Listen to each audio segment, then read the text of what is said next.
आस्था channel के माध्यम से जितने भी एकादशी करने वाले हैं और चतुर्थी का व्रत करने वाले हैं, बहुत ध्यान से आज की कथा सुनना कि एकादशी का आपसे आपके बच्चे पूछेंगे, मम्मी हम भगवान विष्णु का दर्शन करते हैं, हम राम जी का दर्शन करते हैं, हम कृष्ण भगवान का दर्शन करते हैं, हम भवानी माता का दर्शन करते हैं, हम शंकर जी का दर्शन करते हैं, हम सारे देवी देवताओं का दर्शन करते हैं, पर ये एकादशी माता तो कभी नजर ही नहीं आती। पूछेंगे कि नहीं पूछेंगे कि तुम जिस एकादशी का व्रत करते हो इनका जन्म कहां से हुआ, कहां जन्मी थी, एकादशी की जन्मस्थली कहां है? भाई भगवान कृष्ण की जन्मस्थली तो मथुरा है, श्री राम जी महाराज की जन्मस्थली बोल दो जम के अयोध्या है।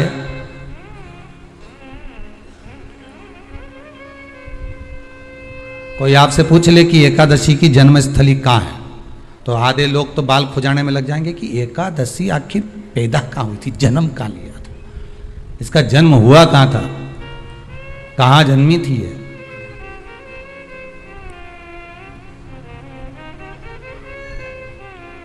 इसका जन्म स्थल है कहां? और अगर मान लो जन्म स्थल एकादशी का है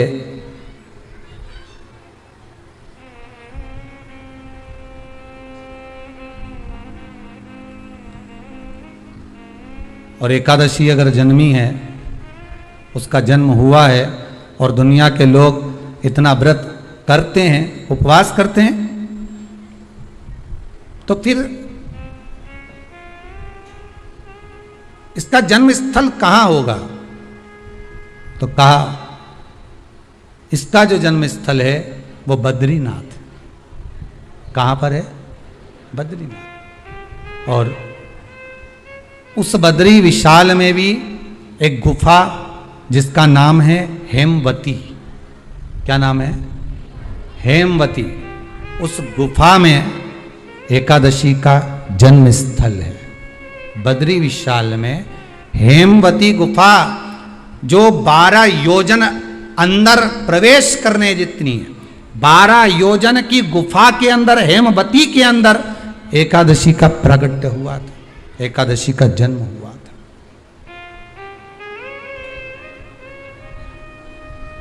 अब तो बता सकते हो ना कि कोई पूछे कि राम जी का जन्म अयोध्या में हुआ, भगवान कृष्ण का जन्म मथुरा में हुआ, और कोई पूछ ले आपका जन्म कहां हुआ था, अपन कह सकते ना सीहोर में हुआ हमारा।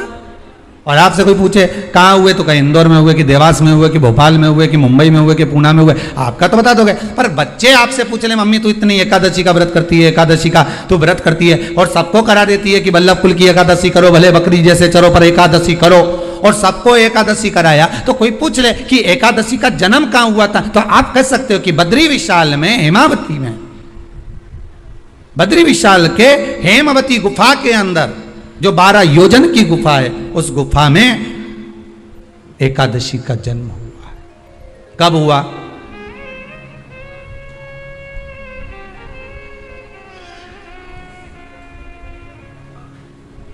जन्म होने का कारण, राम जी के जन्म होने का कारण था रावण का संहार। भगवान कृष्ण के जन्म होने का कारण था कंस का संहार।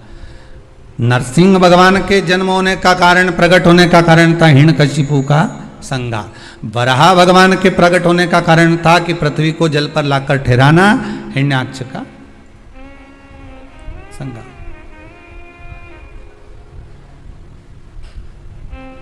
तो फिर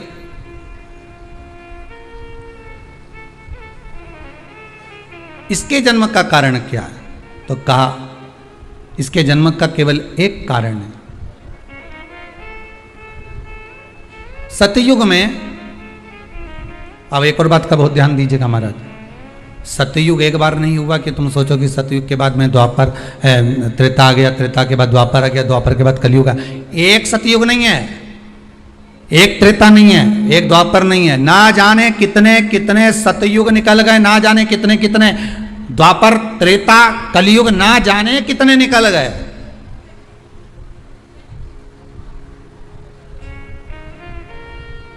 और आप और हम जैसे भी इस पृथ्वी पर ना जाने कितने, अरे जम के तो बोलो, निकल गए।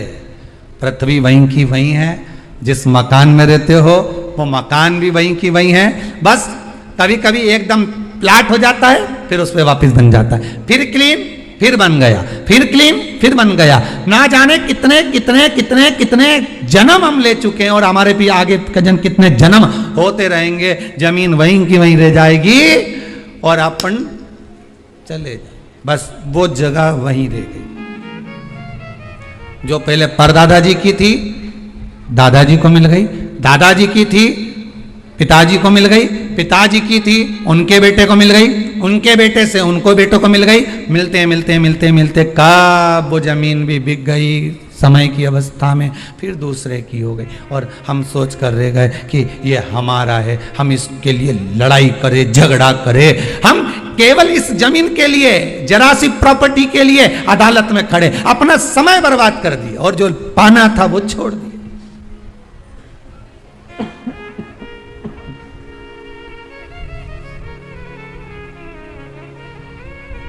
जो पाना था वो छोड़ दिया हमने।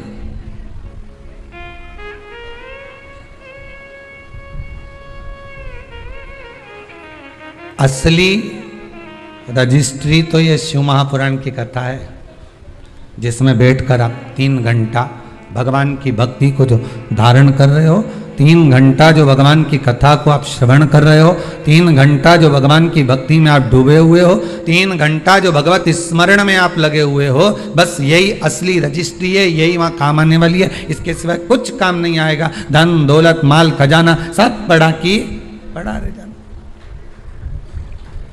सब धरा की धरा।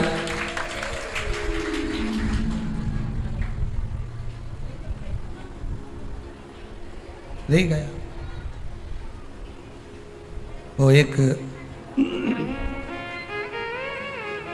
लाइन आप लोग स्मरण करते होंगे, सज धज के जिस दिन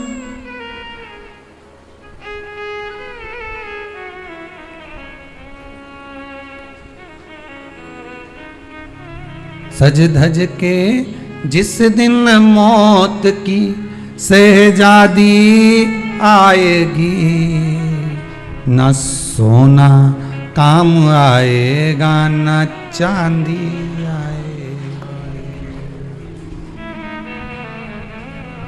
अलमारी में धरा की धरा रह जाएगा, लॉकर में पड़ा की पड़ा रह जाएगा। लॉकर में पड़ा की पड़ा है, अलमारी में धरा की धरा है। कपड़े भी सारे घड़ी बने की बने रखे, कपड़े भी धरे की धरे रह गए और सब पड़ा रह गया। कि छोटा सा तू कितने बड़े अरमान हैं तेरे, मट्टी का तू सोने जैसे मान है तेरे। मट्टी की काया एक दिन मट्टी मिल जाएगी, न सोना काम आएगा न चांदी आएगी, न सोना काम आएगा न चांदी आएगी। सज धज के जिस दिन मौत की शहजादी आएगी, ना सोना काम आएगा ना चांदी आएगी, ना सोना काम आएगा ना चांदी आएगी। सब पड़ा रह जाएगा, धरा की धरा रह जाएगा, सब पड़ा की पड़ा रह गया, जीव चला गया। झगड़ा करा, लड़ाई करी, विवाद करा, खूब झगड़े पर मिला क्या? इतनी सी जमीन है, इतनी।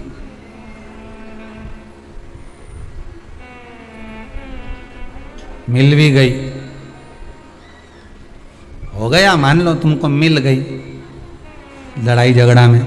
यहाँ तो शिव महापुराण की कथा कहती है कि माता पिता के आशीर्वाद से बड़ी दुनिया में कोई प्रॉपर्टी नहीं है। माता पिता के आशीर्वाद से बड़ी दुनिया में कोई दौलत नहीं है। कि जिस घर में माँ बाप की इज्जत नहीं होती, उस घर में देखना कभी बरकत नहीं होती। सही प्रॉपर्टी, सही जमीन, सही जायदाद, सही धन, सही दौलत, सही संपदा तो माता पिता का आशीर्वाद है।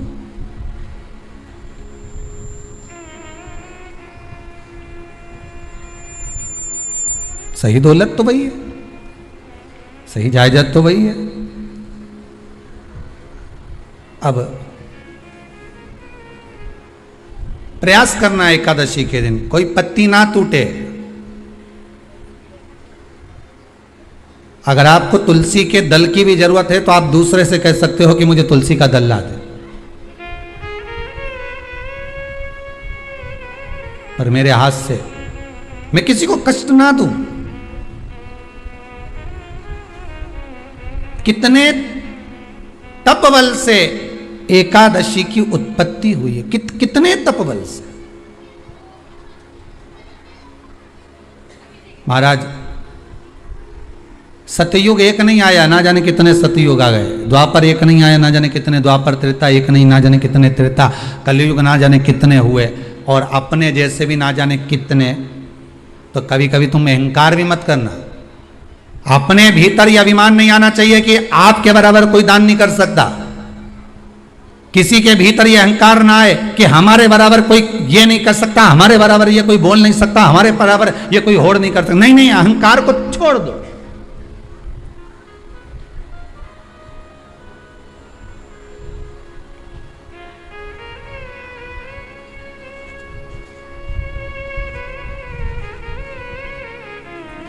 इस भारत की भूमि पर, इस भारत माता की गोद में अगर वीर भी जन्मे तो ढेर वीर जन्मे। कोई एक नहीं, कोई एक सोचे कि मेरे बराबर कोई और नहीं कर सकता। नहीं नहीं, ना जाने कितने।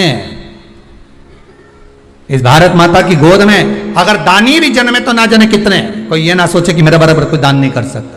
इस भारत माता की गोद में सुंदर भी जन्मे तो इतने। कोई ये ना कह सकता है कि मेरे बराबर कोई सुंदर नहीं है। और इस भारत माता की गोद में कलाकार भी जन्मे तो इतने। कोई ये नहीं कह सकता कि इसके बराबर कोई नहीं। इस भारत माता की गोद में कथाकार भी ढेर जन्मे। कोई ये नहीं कह सकता कि इसके बराबर कोई नहीं। भगवान ने पैदा करा। अभिमान नहीं होना चाहिए, अहंकार नहीं होना चाहिए। ना जाने कितने हों।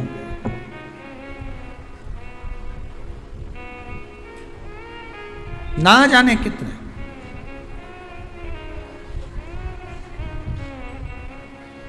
बस हो सकता है सतयुग, त्रेता, द्वापर, कलयुग भी जो अनेक हुए तो हम भी अनेक होंगे। हम भी ना जाने कितने होंगे। सतयुग की कथा है। सतयुग में एक नाड़जंग नाम का एक असुर हुआ। देखिए, एकादशी के जन्म की कथा शायद आपने जिंदगी में कभी सुनी ना सुनी जीवन में, पर इस जीवन में मनुष्य की देह प्राप्त कर कर अगर आप शंकर की शिव महापुराण की कथा सुन रहे हो तो एक एक संवाद को अपने जीवन में उतार कर रखना, जिससे कई माताएं कहती है गुरुजी पहले हम ये चीज नहीं जानते थे, पर आपसे श्रवण कर कर ही तो कुछ मिलेगा। आने वाली पीढ़ी को हमको ज्ञान देना है। सियोर वाला महाराज तो 3 घंटा 2 बजे से 5 बजे तक आस्था चैनल पर, फेसबुक पर, यूट्यूब पर कथाबाज देगा। इसके बाद जवाबदारी आपकी है। कथा सुनने के बाद जवाबदारी आपकी है कि आपके बच्चों को शाम को भोजन कराते समय, आप रात्रि को अपनी बहन से बात करते समय, आप रात्रि को अपने रिश्तेदारों से बात करते समय उनसे भी प्रश्न कर सकते हो। क्यों आज तूने कथा सुनी थी? आज अपने एकादशी के जन्म की कथा सुनी कि एकादशी कब पैदा हुई, एकादशी का जन्म कब हुआ, कौन सी जगह पर जन्मी थी। अपने को मालूम था कि राम जी कहां जन्मे, अपने को मालूम था भगवान कृष्ण कहां जन्मे, अपने को मालूम था नरसिंह भगवान कहां जन्मे, पर अपने को एकादशी का जन्म कहां हुआ यह नहीं मालूम था। आप अपनी बहन से, अपने रिश्तेदारों से बात कर सकते हो। 3 घंटे की कथा तो आप यहां श्रवण कर लेते हो आस्था चैनल के माध्यम से, फेसबुक और यूट्यूब के माध्यम से। इसके बाद की जवाबदारी आपकी है कि इस कथा का प्रसाद आप किस किस को दे रहे हो। आप कथा का फोन लगाकर किस किस को बोल रहे हो कि 2 बजे से 5 बजे तक कथा आ रही है, सुनो। व्रत शिव महापुराण की कथा है। व्रत उपवास जो अभी तक करते आए हैं उसी को सुन रहे हैं कि अब कैसे करना चाहिए। करते तो आए पर उसको करना कैसे है। कहां जन्म ले लिया तो कहा महाराज बद्रीनाथ में। कब जन्मी एकादशी? एकादशी का जन्म कब हुआ तो कहा एक नाड़ाजंग नाम का सुर था, राक्षस, जिसके पुत्र का नाम था मुर। क्या नाम है? मुर। मुरदैत्य। ये मुरदैत्य इतना विशाल काय था, इतना विशाल काय था, रहने वाला चंद्रावती नगर का था। कौन से नगर में रह रहा था? चंद्रावती नगर। बड़ा विशाल काय।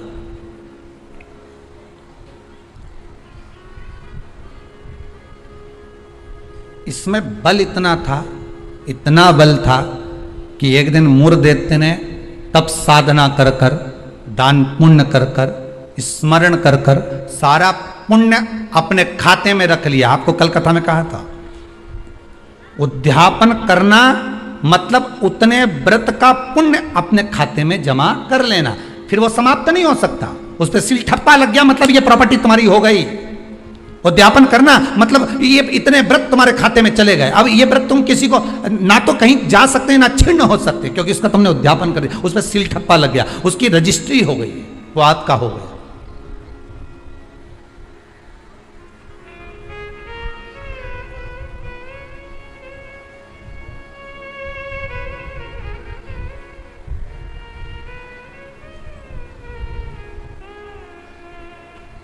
अब मुरदैत्य बड़ा बड़ा उपद्री था, बड़ा उपद्री, इतना उपद्री, पर साथ में वो दान भी बहुत करता था, साथ में वो पुण्य भी बहुत करता था, सत्कर्म बहुत करता था। अब पर ये सब कुछ करने के साथ में वो पाप भी बहुत करता था।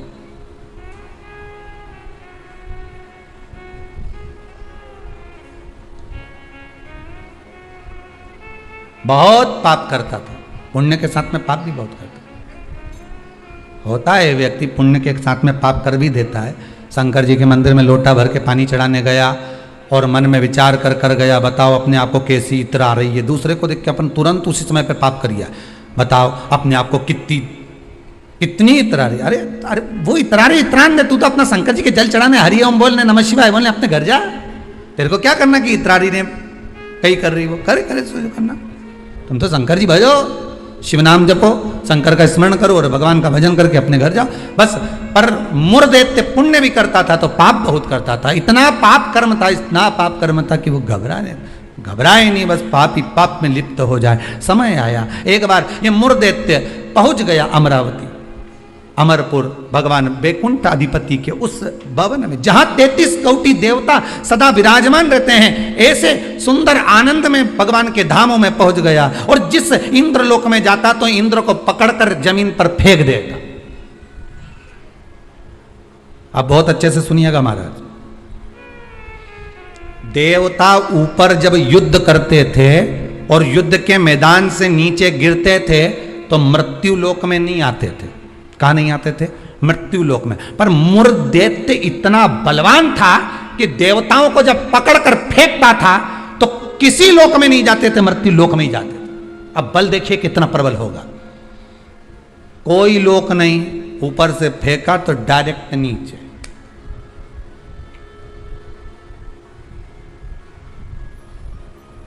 सीधे नीचे।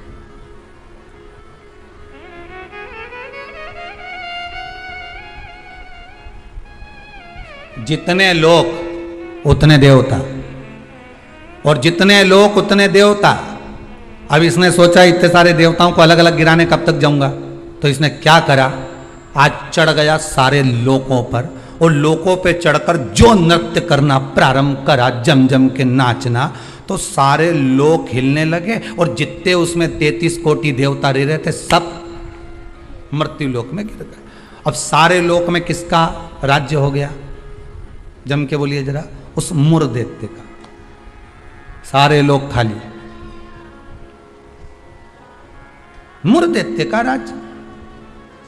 सारे देवता इकट्ठे होकर शंकर भगवान के पास में गए, क्योंकि मृत्यु लोक में आ गए तो मृत्यु लोक में कहां जाएंगे। आपको पहले भी कथा में कहा, मृत्यु लोक में जन्म हुआ है आपका। आप पृथ्वी पर जन्मे हो और मृत्यु लोक में जन्म लेने के बाद अगर आप मन में सोचो कि हम शंकर की आराधना क्यों कर रहे हैं, अरे मृत्यु लोक में जन्म लेने के बाद शंकर की आराधना ही मूल है, शिव की आराधना ही जरूरी है।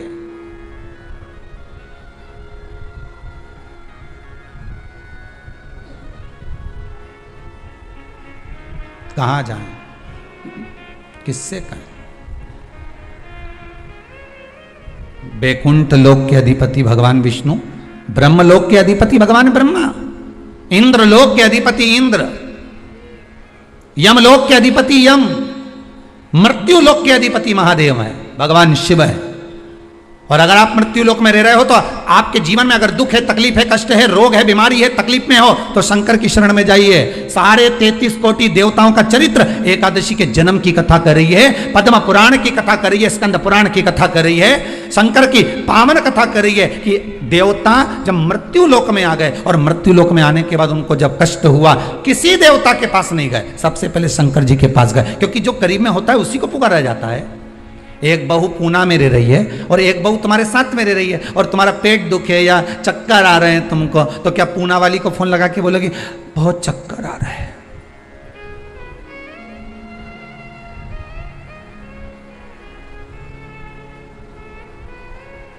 पूना वाली आएगी?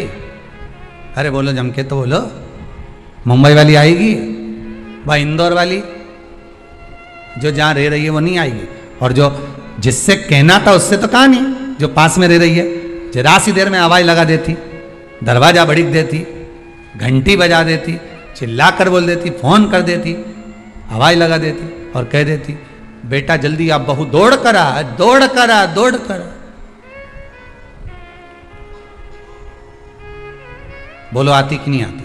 कितना भी झगड़ा हो, कितनी भी लड़ाई हो गई हो, तो भी किसी को तकलीफ में है तो ऐसी कोई बहू नहीं होती जो दौड़कर ना आए। तकलीफ में होगी, भले कितना भी झगड़ा कराओ, कितनी भी लड़ाई करियो, कितना भी विवाद हो, दौड़ के आ गए और आई तुरंत। क्या हो गया मम्मी? बस मेरे को चक्कर आ रहा है। अब तुमने पूना वाली को बुलाया, इंदौर वाली के बुलाया, बड़नगर वाली के बुलाया, ने पीपरठौन वाली के बुलाया, ने नीमच वाली के बुलाया,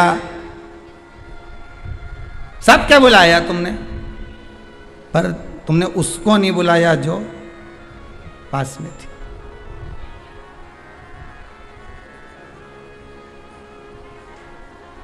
जो नजदीक में थे।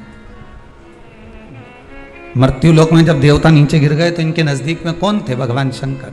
जब शंकर भगवान नजदीक में थे तो सारे देवता शिव जी के पास दौड़ कर गए, भोलेनाथ जी के पास दौड़ कर जाकर हर हर महादेव, हर हर महादेव, हर हर महादेव। जैसे ही हर हर महादेव बोला, शंकर भगवान के नेत्र खुल गए। शिव जी ने पूछा कैसे आना हुआ ये तो बताओ। कहा महाराज जी ये वो मुर दैत्य ने हम सबको नीचे पटक दिया। अच्छा तो फिर क्या चाहते हो? बस उस मुर दैत्य का संहार कर दो। शंकर भगवान बोले मुर दैत्य का संहार मैं करूंगा?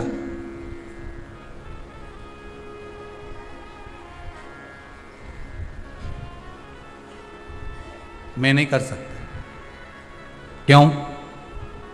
उसका संहार भगवान विष्णु करेंगे। उनसे जाओ कहो जाकर, तो भगवान विष्णु तो हमारे, हम 33 कोटि देवता नीचे नजर आ रहे, पर भगवान विष्णु कहीं नजर नहीं आ रहे। हमको तो लग गया ऊपर से पटका होगा तो वो नीचे चले गए। भगवान नहीं दिख रहे हमको, हमें नजर नहीं आ रहे, हम कहां ढूंढे उनको?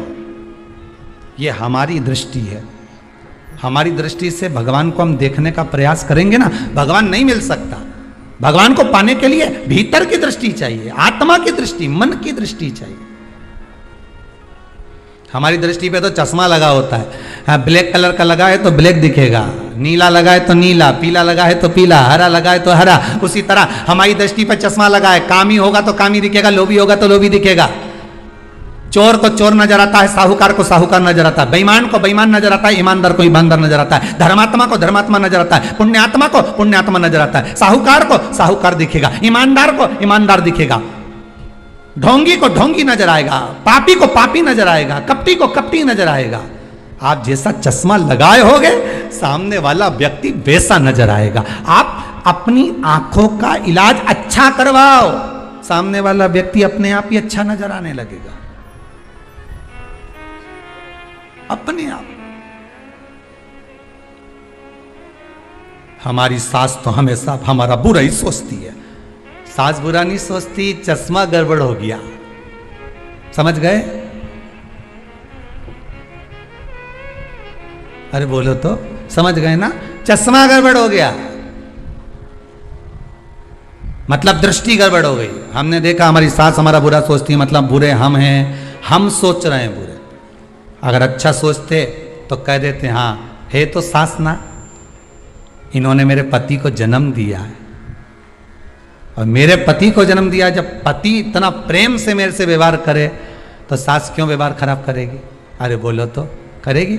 जब पति तेरे लिए जेब में भर के गजक लाए,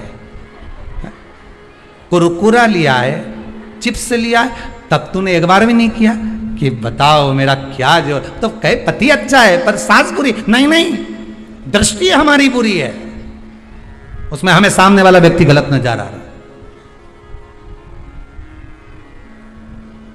हम अच्छा देखना प्रारंभ कर देंगे ना तो हमको अच्छा मिलने लगेगा। बुरा जो देखन में चला और बुरा न मिलया कोई, कौन मिला फिर बुरा? ये मन।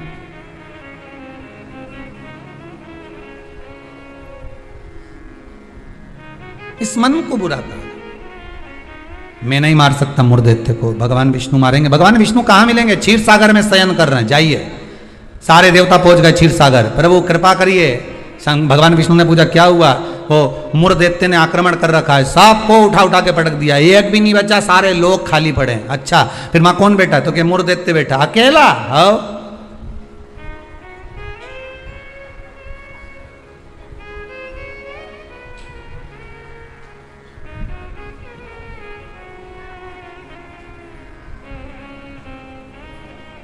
वो अकेला बैठा है।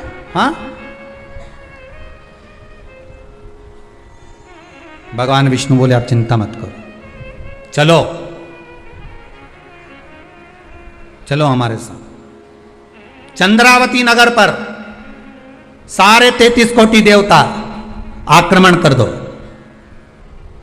शंकर भगवान तो मुस्कुराने लगे। एक मुर्दैत्य के लिए 33 कोटि देवता अपना अपना लोक छोड़कर आ रहे हैं युद्ध करने के लिए। विचार करिएगा जरा। एक व्यक्ति की हस्ती मिटाने में, एक व्यक्ति की हस्ती मिटाने में ना जाने कितने लग जाते हैं नीचे गिराने में, ना जाने कितने।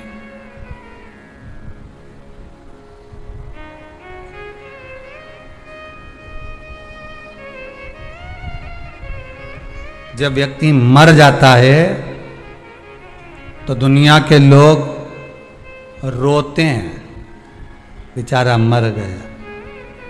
और जो मर गया उसको वापिस जिंदा कर दे भगवान तो फिर खो जाते हैं, फिर उड़ गया, वापिस उड़ गया।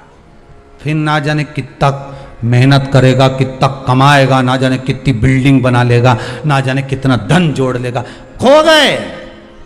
मरा तो रो गए। संसार का नियम है।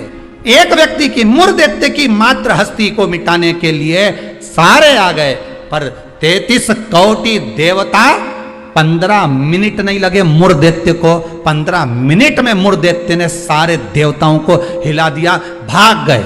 सारे 33 कोटि देवता भाग गए। तब भगवान विष्णु अकेले युद्ध के मैदान में थे, अकेले युद्ध के मैदान।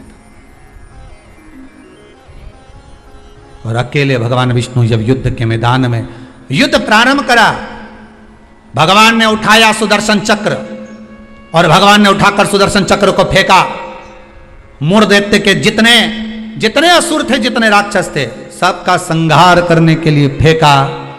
फेंक तो दिया, सारे जितने असुर थे वो मर भी गए, पर मुर्दैत्य इतना प्रबल था कि उसने एक फूंक मारी, सबको जीवित कर दिया। भगवान विष्णु आश्चर्य में पड़ गए, गजब गजब।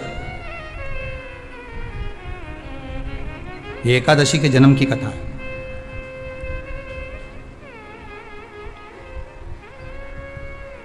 गजब हो गया, इतने सारे मरे और एक क्षण में भगवान ने तो सुदर्शन फेंका ने, सब घूम के गया ने, सबके मार के आया। उनके तो 1 घंटा, आधा घंटा, 15 मिनट, 10 मिनट, 5 मिनट लगे होंगे। इसने तो एक फूंक मारी, जो यहां से चालू करा, हैप्पी बर्थडे टू यू, एक फूंक में सब निपटा दिया, ले सब जाग गया सब। जैसे वो 11 साल हुए तो लोग 11 मोमबत्ती जला। हमारे यहाँ तो कहीं नियम नहीं है, हिंदू धर्म के शास्त्र के अनुसार ये नियम नहीं है कि मोमबत्ती को बुझाओ कि दिया बुझाओ। हमारे यहाँ तो जन्मदिन मनाओ तो दिया जलाओ। और पहले बात तो जन्मदिन मनाओ तो पहले सोच के मनाओ कि 14 साल के हो गए, मतलब भगवान के करीब जाते जा रहे हैं, करीब 35 साल के हो गए, मतलब 36वें में लग गए, उसकी ओर करीब पहुंच गए। जैसे जैसे उम्र बढ़ती जा रही, तुम तो केक काट रहे हो, ऊपर तो नगाड़े बज रहे हैं, भेरू आने वाला है, ऊपर नगाड़े बज रहे हैं। 68 का हो गया, गांव के लोग जन्मदिन मना रहे हैं, ऊपर कह रहे तैयारी कर लो रे, थोड़ा और बचा है, आने वाला।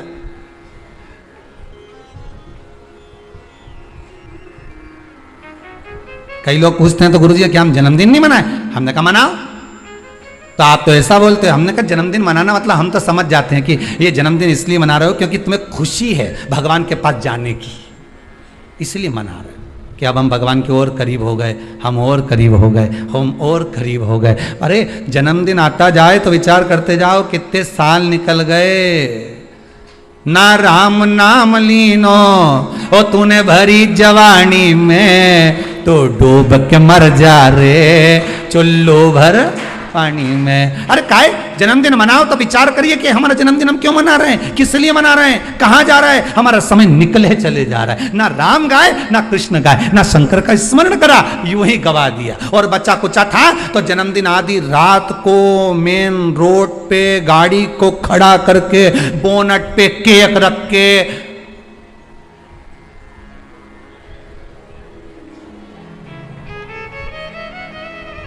तो बेचारा इतना अच्छा व्यक्ति का जन्मदिन रोड पे मना रहे जैसे बेचारा अनाथ है रे, इका कोई नहीं बापड़ेगा।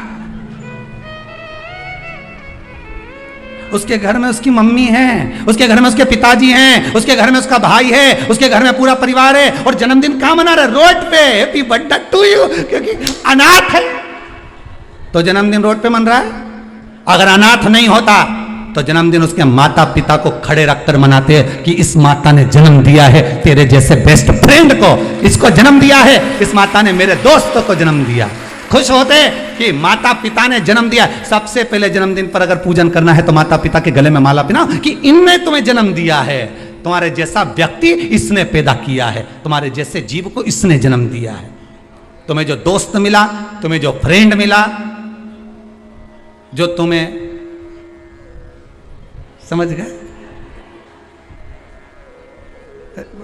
भेरू के भेरवी ने भेरवी के भेरू मिल गया।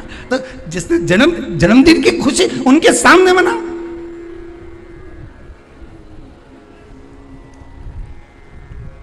चले गए रोड पे, गाड़ी खड़ी कर ली, केक काट लिया, आधी रात को बम फटाका फोड़ लिया, बस। क्या मतलब? वो अनाथ नहीं है, वो अनाथ नहीं है, उसके सिर पर उसके माता पिता का हाथ।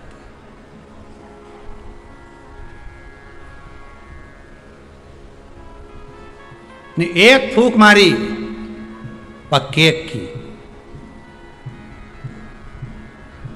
सारी मोमबत्ती बुझा दी।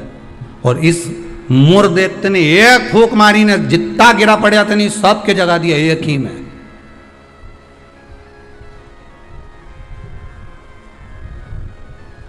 मेरे को तो लगे वो कहीं कहीं का बाबा जोगी और नहीं हो, नहीं जिसके यहाँ झाड़ा लगवाने लोग जाए, एक फूंक मार दो उठी क्या तो ये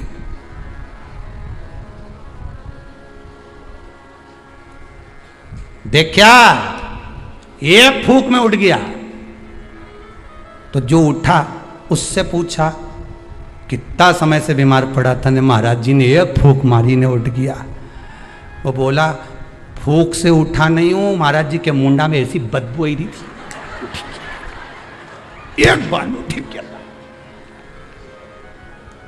इसलिए भगा, ये दूसरी मार देगा फूंक तो निपटी जाऊंगा, तो मैं जाऊंगा। और कह गया महाराज जी के कान में, कहीं